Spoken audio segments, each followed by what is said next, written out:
로도 대박 인생이다라고 하는 제목을 가지고 쓴 바가 있지만 오늘 본 말씀을 가지고 오늘 주일 예배에 특별히 또 제목으로 삼아서 하나님께서 오늘 우리를 위해서 예비하신 그 은혜를 함께 나누었으면 좋겠다 해서 다시 한번 제목을 대박 인생이다라고 하는 제목을 잡아보았습니다.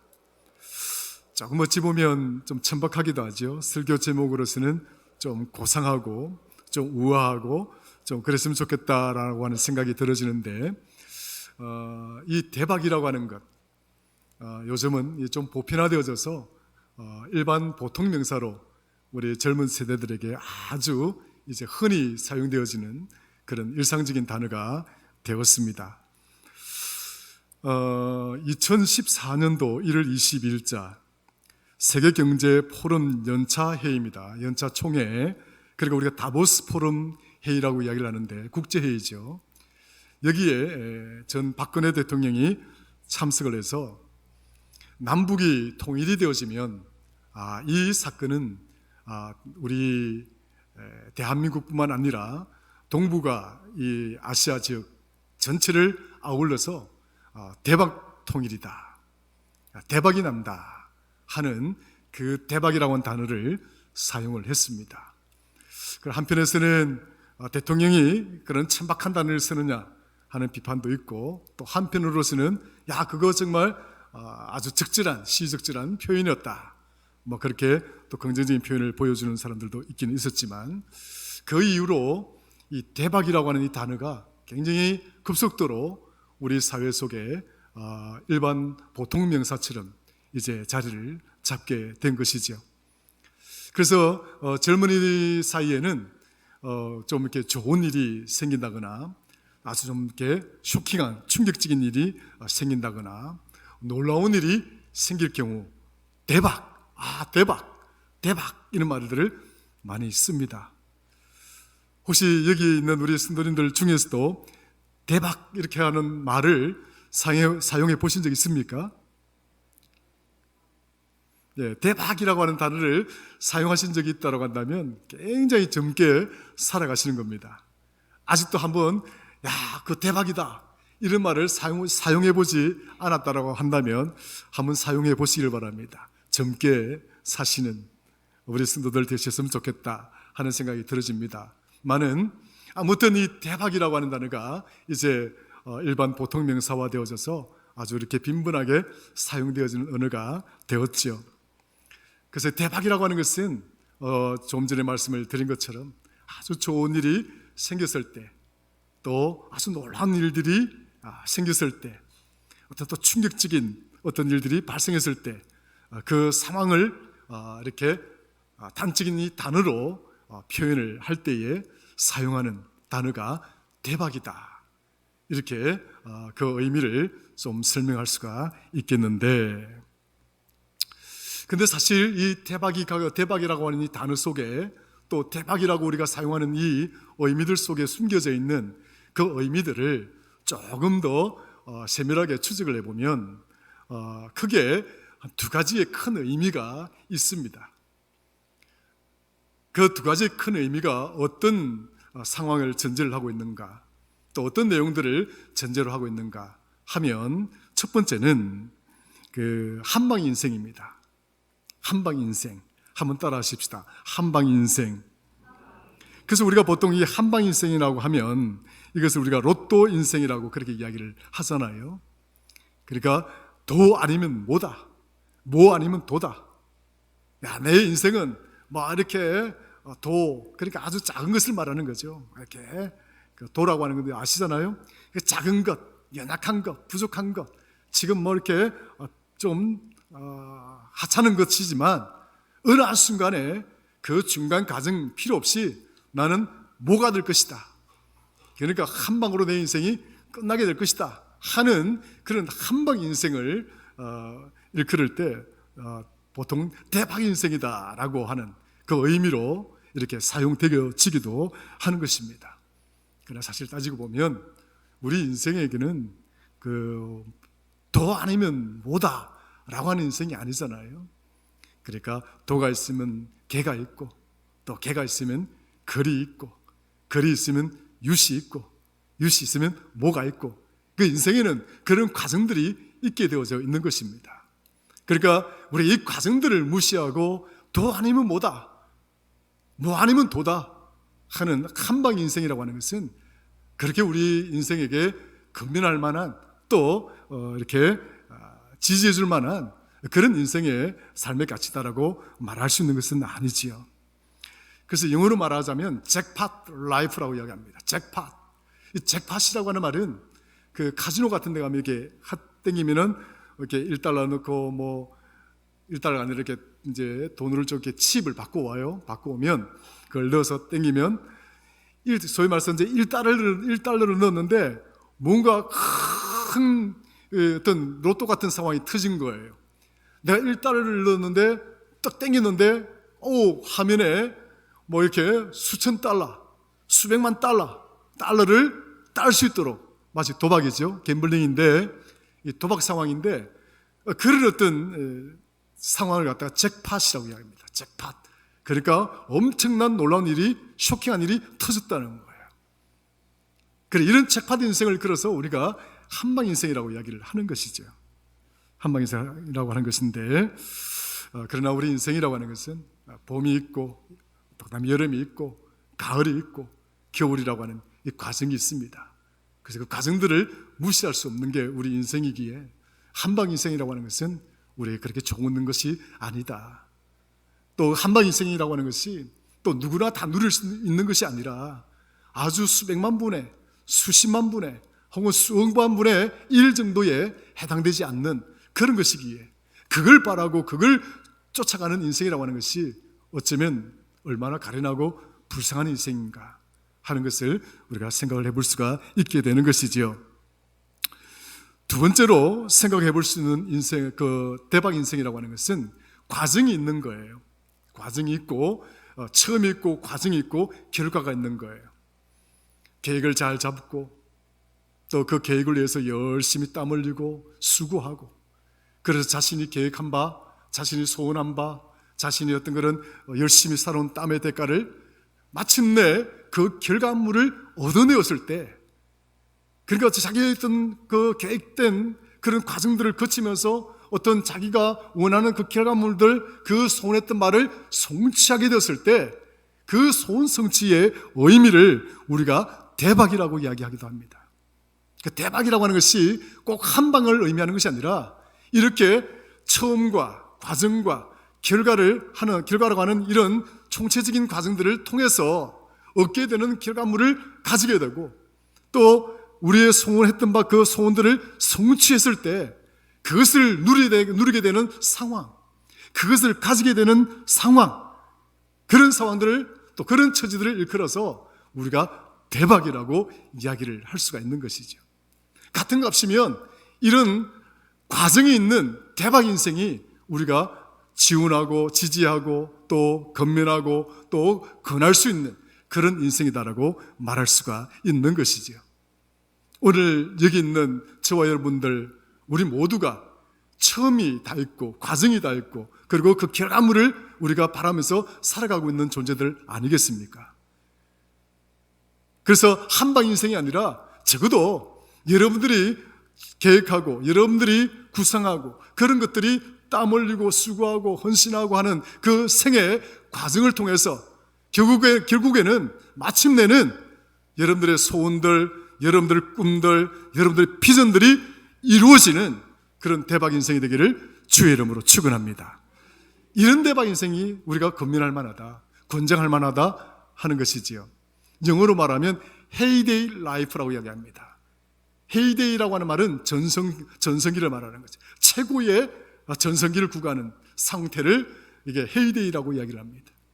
그리고 우리는 잭팟 인생이 아니라 오히려 우리 성도들은 헤이데이, 매 순간순간이 나의 전성시대다 라고 하는 그런 처음과 과정과 결과가 있는 그런 대박 인생을 우리가 살아간다면 얼마나 좋을까 하는 생각을 더 가져보게 되는 것이죠. 오늘 저와 여러분들에게는 그 잭팟이라고 하는 그런 인생이 아니라 헤이데이, 오늘 하루가 나의 전성시대예요. 내일이 또한 나의 전성시대예요. 또 다가오는 모든 시간들이 나의 전성시대가 되는 그런 대박 인생이 되기를 주의 이름으로 축원합니다. 겉으로 드러난 모습이기도 하죠. 이것이 단가. 결국 이 대박 인생이 처음과 과정이 있고 결과가 이렇게 우리 인생에서 그것을 다 이루어낼 수 있다고 한다면 그것이 전부인가 생각해 볼 때 그것으로도 부족하다는 거예요. 그런 대박 인생만으로도 부족하다. 2020년 10월 25일자 대한민국에 큰 별이 졌습니다. 삼성이라고 하는 정말 이 지구촌에서 어마어마한 기업이지요. 정말 엄청난 기업인데 그 어마어마한 기업을 우리 한국이 보유하고 있다는 것 자체로만으로도 이 대한민국이 복을 받은 나라가 되는 거예요. 정말 삼성이 대단한 나라입니다. 대단한 기업입니다.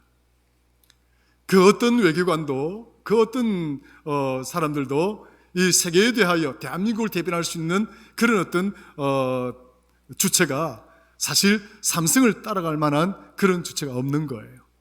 그만큼 삼성은 대단한 기업이죠. 그런데 그 기업을 이루었던 아버지를 이어서 제2대의 큰 어떤 뭡니까?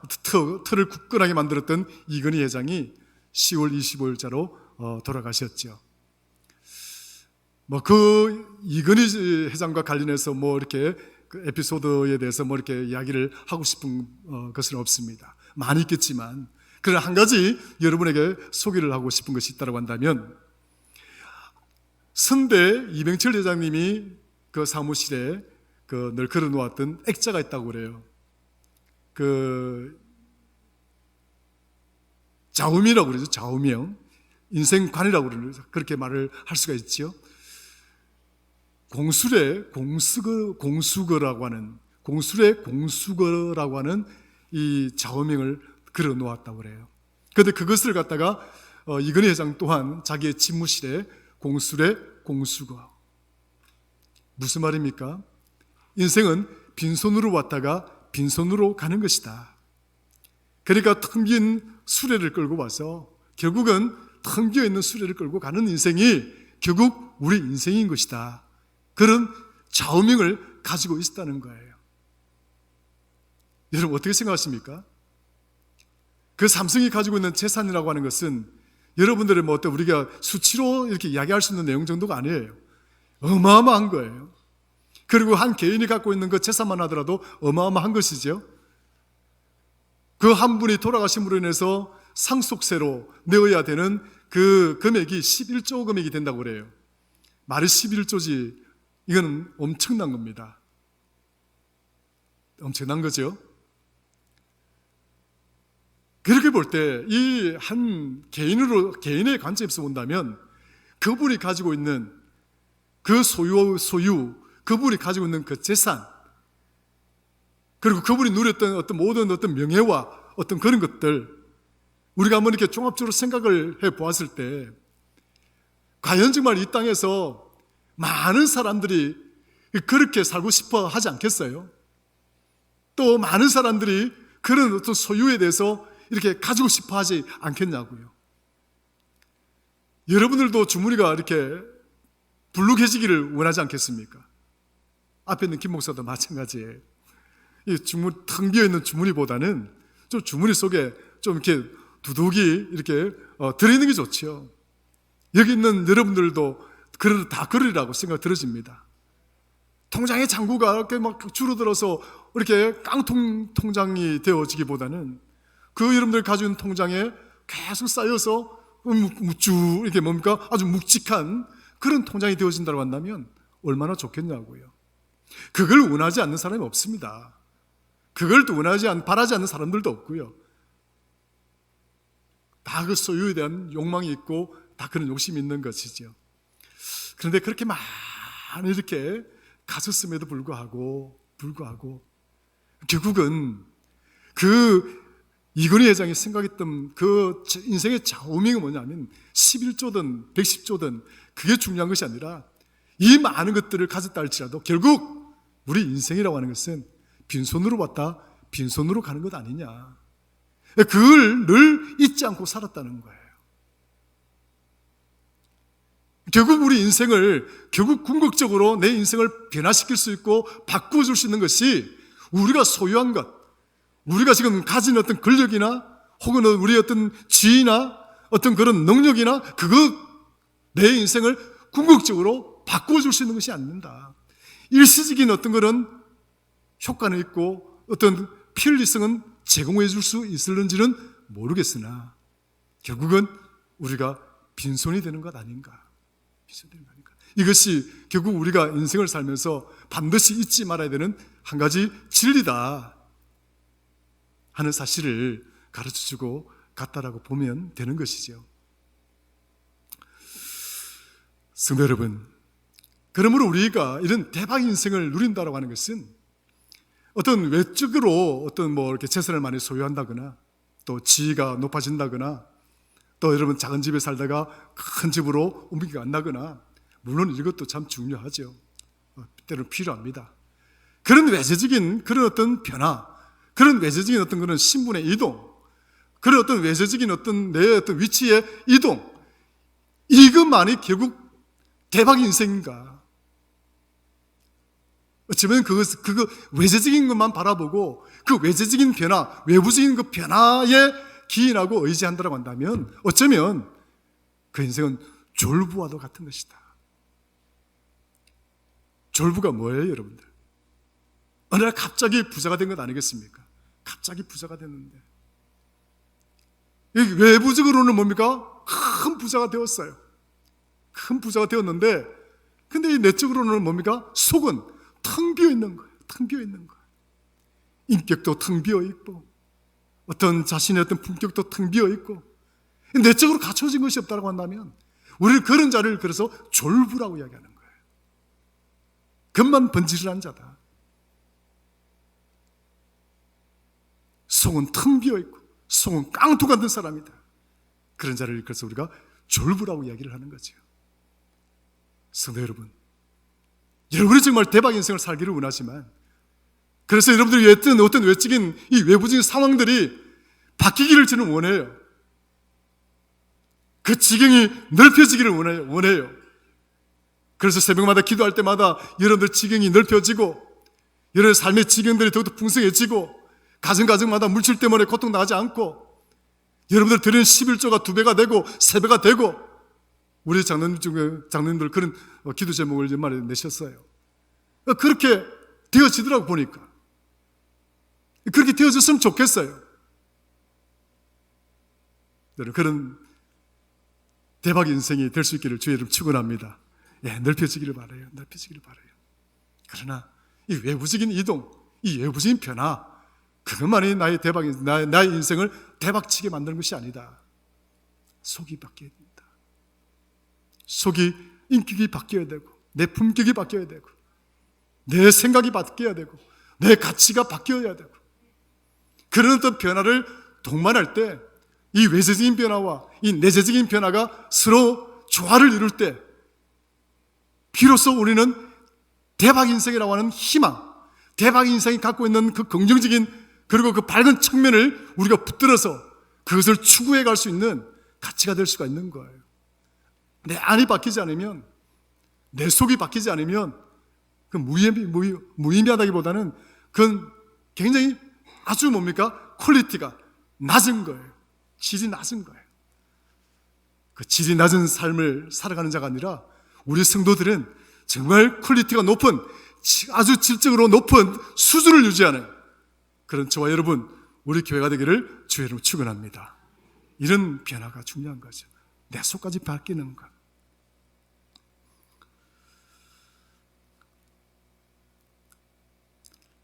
창세기 22장에 보면 아브라함에 관련된 아주 중요한 시험이 나옵니다. 여러분 잘 아시죠? 아브라함이 그 말년에 100세가 되어서 낳은 아들 이삭을 하나님이 그 이삭을 달라고 합니다. 재물을 달라고 합니다. 그 시험이 나오는데요. 그래서 창세기 22장 굉장히 중요한 전환점이 됩니다. 왜 중요한 전환점이 되느냐면 창세기 12장에 1차적인 어떤 준환점이 되어진다고 한다면 22장은 굉장히 더 중요한 2차적인 준환점이 되어지는 거예요. 창세기 12장에 가면 부르심의 언약이 나옵니다.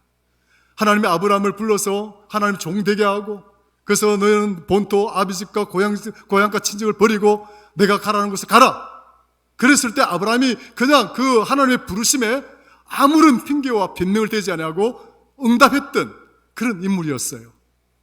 예! 하나님이 가라고 그러시면 제가 가겠습니다. 하나님 만난 것만 해도 대박이고, 하나님의 그 언약 약속을 받은 것만 해도 사실은 대박 아니겠습니까? 이게 그것만으로 부족한 거예요. 아브라함이 순종하고 따랐지만 하나님은 또다시 찾아와서 아브라함에게 두 번째 언약을 합니다. 그 두 번째 언약이 뭐냐면 창세기 15장에 가면 헷불 언약이 나옵니다. 그런데 이런 언약들이 갖고 있는 핵심들이 뭐냐면, 너는 큰 민족이 될 것이다. 너는 너의 이름이 창대하게 될 것이다. 그리고 너는 복의 근원자가 될 것이다. 네가 축복하면 내 축복이 이루어지고, 네가 저주하면 그 저주 또한 이루어지게 될 것이다. 야, 이거 엄청난 축복이지요. 이런 하나님으로부터 이런 약속을 받은 거예요. 그 정도면 해도 대박이지요. 근데 그것으로도 부족한 거예요. 제가 그 이유에 대해서 잠깐 언급하겠습니다만은, 세 번째는 창세기 17장에 가면 또 할례 언약이 나옵니다. 세 번째 중대한 언약이 나와요. 하나님의 택한 백성들이 할례를 다 받도록 하는 거예요. 그래서 할례를 받게 만들고 난 다음에 하나님이 주신 약속이 뭐냐면, 이제 너희는 나의 백성이고 나는 너희 백성들의 하나님이 될 것이다 하는 축복을 약속해 주십니다. 이것 또한 대박 아니겠습니까? 하나님이 아브라함을 부르시고 그 부르심을 동시에 아브라함에게 축복하시잖아요. 너는 큰 민족이 되게 하고, 너는 그 민족을 다스린 자가 되게 하고, 너의 이름이 창대케 하고, 너는 복의 근원자가 되게 하고, 15장에 와서 너는 별처럼 많은 민족을 이루게 될 것이고 그 민족을 다스린 자가 될 것이고, 17장에 와서는 나는 너의 하나님이 되고 너의 백성은 나의 백성이 될 것이다. 아, 이거만큼 대박이 어디 있습니까? 그런데 놀라지 마세요. 아주 엄청난 일이 일어납니다. 그 헷불 인생, 뭡니까? 그 할례 언약을 하기 전에 헷불 언약을 맺을 때에 하나님이 아브라함에게 이런 이야기를 합니다. 무엇이라고 이야기를 하냐면, 나는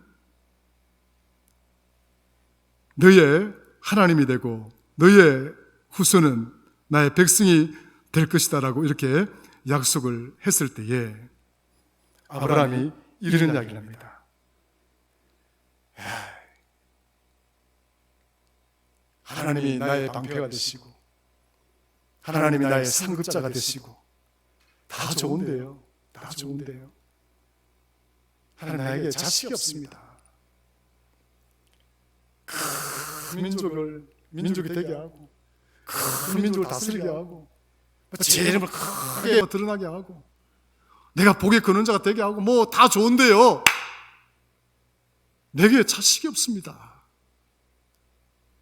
여러분, 이게 무슨 말인지 아세요? 하나님은 끊임없이 아브라함에게 대박 인생의 길을 열어주시고 그 대박 인생의 길을 이끌어 가시고 그렇게 하기를 계속 원하시면서 세 번이나 언약을 맺으시지만 그 언약을 받는 아브라함은 하나님, 내게 자식이 없습니다. 아브라함은 가진 것을 바라보았던 자가 아니라 늘 없는 것에 늘 거기에 초점이, 거기에 방점이 찍혀져 있었던 거예요. 근데 하나님이 그 마음을 모르셨을까요? 할례 언약이 끝나는 17장 이후로 들어보면 바로 하나님이 아들을 주십니다. 야, 네가 그랬냐? 네가 가진 그 모든 것들을 상속할 자가 없어서 그렇게 마음이 힘들고 어려웠느냐, 그런 심정이지요. 그래서 하나님이 아브라함에게 아들 이삭을 줍니다. 할렐루야, 할렐루야. 이 땅에서 이제 아브라함이 가질 수 있고 원하는 모든 것들을 다 가졌다고 할 수 있는 거예요. 이것이 뭡니까? 아브라함의 헤이데이 라이프다. 이제는 아브라함 뭡니까? 큰 부를 이루었죠.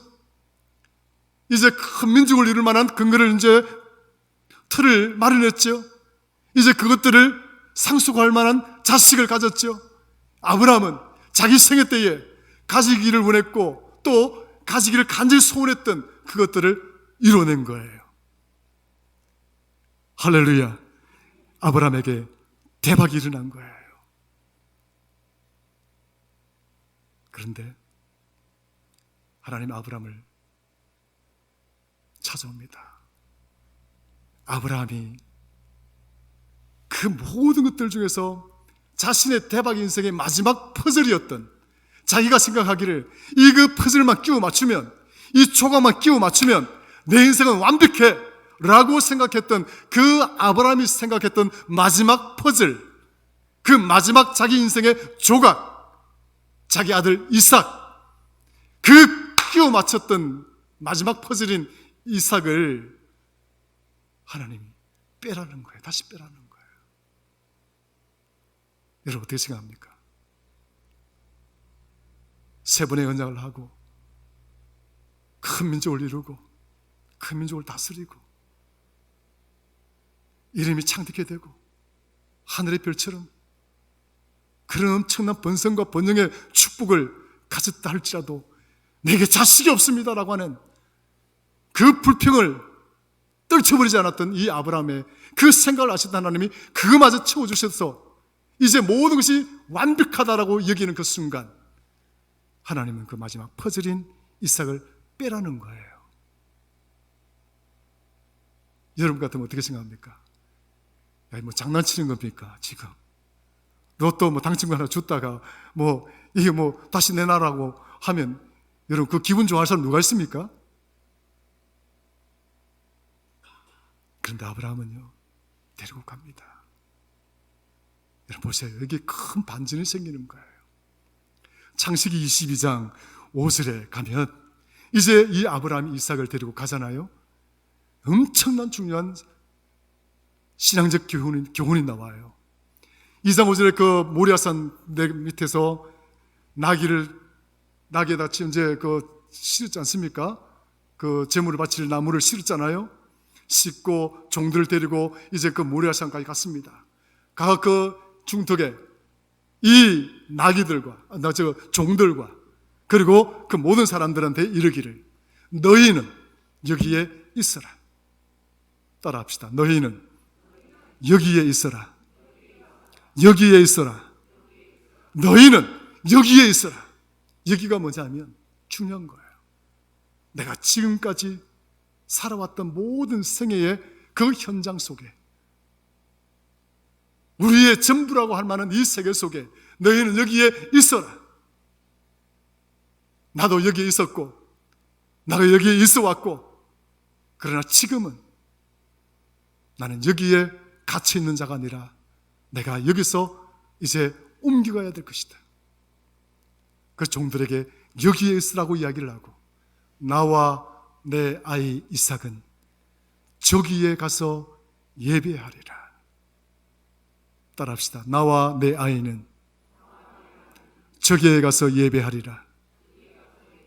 나와 내 아이는 저기에 가서 예배하고 오리라. 아브라함이 이삭을 데리고 저기로 갑니다. 그 저기가 어디냐?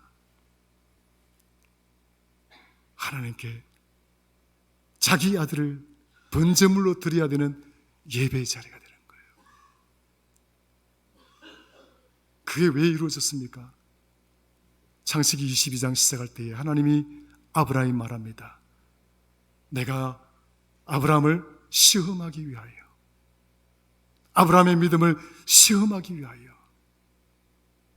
저놈에게 마지막 퍼즐도 맞춰줬는데 저놈이 도대체 믿음 있는 놈인지 없는 놈인지 내가 마지막 시험을 해야 되겠다. 그 마지막 시험이에요. 하나님이 아브라함이 생각했던 대박 인생이 아니라 하나님이 생각하는 아브라함의 대박 인생을 만들어주기 위해서 하나님은 이 아브라함에게 마지막 시험을 하는 거예요. 아브라함이 살아왔던 그 세상 가운데서 아브라함은 나는 다 이루었다라고 하는, 나는 대박 인생을 살았다라고 하는 그런 아브라함의 고백에 의해서 표현되어지는 대박 인생이 아니라 하나님이 인정하는 대박 인생인지, 정말 하나님이 원하는 대박 인생인지 그걸 마지막으로 테스트하기 위해서 데려갔던 곳이 모리아산이에요. 그런데 희한하게 아브라함은 자기의 마지막 퍼즐이었던 이삭을 하나님 앞에 내어놓습니다. 할렐루야, 할렐루야. 그때에 하나님 뭐라고 이야기합니까? 주의 사자를 통해서 말씀하시기를 내가 이제야, 따라합시다. 내가 이제야 하나님 경외하는 줄 알았노라. 할렐루야. 그 순간에 하나님이 아브라함에게 말합니다. 내가 이제야 네가 하나님을 경외하는 줄 알았다. 하나님이 인정하는 순간 비로소 정말 마지막 퍼즐은 아브라함의 이삭이 아니라 이 아브라함으로 하여금 최고의 대박 인생을 살아가도록 만들어주는 그 마지막 퍼즐은 다름이 아니라 하나님 앞에 인정받는 삶이다. 하나님이 이제야 내가 나를 경외하는 줄 알겠다라고 하는 이 하나님의 응답이 아브라함을 최고의 대박 인생으로 만들어줄 것이다. 사무엘하 6장에 가면 다윗이 춤을 추는 장면이 나옵니다. 막 춤을 춥니다. 그러니까 자기의 아내였던 사울의 딸이지요. 사울의 딸이기도 하고 자신의 아내가 된 그 미갈이 다윗을 보고 아이고 왕인 사람이 그렇게 신물이 없이 그렇게 춤을 추고 그게 뭐냐고, 그게 말이나 되냐고 막 조롱하고 막 이렇게 비난합니다. 희한하죠. 아내가 남편을 비난하고 이렇게 할 수 있는 것은 얼마나 많았겠습니까? 정근사님 그렇죠? 남편 뭐 비난할 게 한두 가지가 있습니까? 대답을 안 하시네. 장로님 잘하신답니다. 뭐 비난할 거 하나도 없고 뭐 험잡을 거 하나도 없답니다. 할렐루야. 근데 우리 집사람은 그런 생각 안 해요. 뭐 험잡으려면 한두 가지겠냐고요. 근데 왜 유별나게 이 장면을 기록하고 있는가? 근데 다윗이요 춤을 추다가 어찌 됐습니까? 바지가 홀라닥 벗게 됐습니다. 바지가 막 내려. 그건 얼마나 보기 흉하겠습니까? 근데 다윗이 왜 춤을 췄냐고요? 왕이 되었어요? 그 많은 재산을 모았어요? 아니에요. 다윗성에 무엇이 들어왔습니까? 블레셋에게, 이방인 나라에게 빼앗겼던 하나님의 법궤가 다윗성으로 돌아올 때였어요. 하나님의 법궤가 돌아올 때 다윗은 왕이 되었기 때문에 춤을 춘 자가 아니고 많은 소유를 모아서 춤을 춘 자가 아니라 그는 그의 성으로 무엇이 들어올 때요? 하나님의 말씀이 있는 법궤가 돌아올 때 그는 춤을 추는 자가 되었어요. 춤은 어디서 나오냐요? 춤은 어떨 때 추나요? 그 대박 인생이 아니면 출 수가 없는 거예요. 내가 대박 인생이다라고 하는 그런 자부심과 긍지가 없으면 춤을 못 추는 거예요. 이 순간은 내가 최고야. 나는 지금 이 최고의 상태야. 그런 마음이 될 때 춤을 추는 거예요. 오늘 저와 여러분들이 삶이 이렇게 다윗처럼 춤을 출 수 있기를 주의 이름을 축원합니다. 다윗을 춤추게 만든 것, 왕이 아니었어요. 권력이 아니었어요. 다윗을 춤추게 만든 것, 그의 재산이 아니었어요. 다윗이 바지가 내려가도 모를 정도로 춤을 추게 만들었던 것은 그것들이 아니라 하나님의 말씀의 법궤가 자기 손으로 돌아올 때 그는 바지가 흘러내리는지도 모르고 춤을 추는 자가 되었어요. 이것이 다윗에게 최고의 큰 기쁨, 최고의 뭡니까? 행복한 삶. 이게 대박 아니겠어요?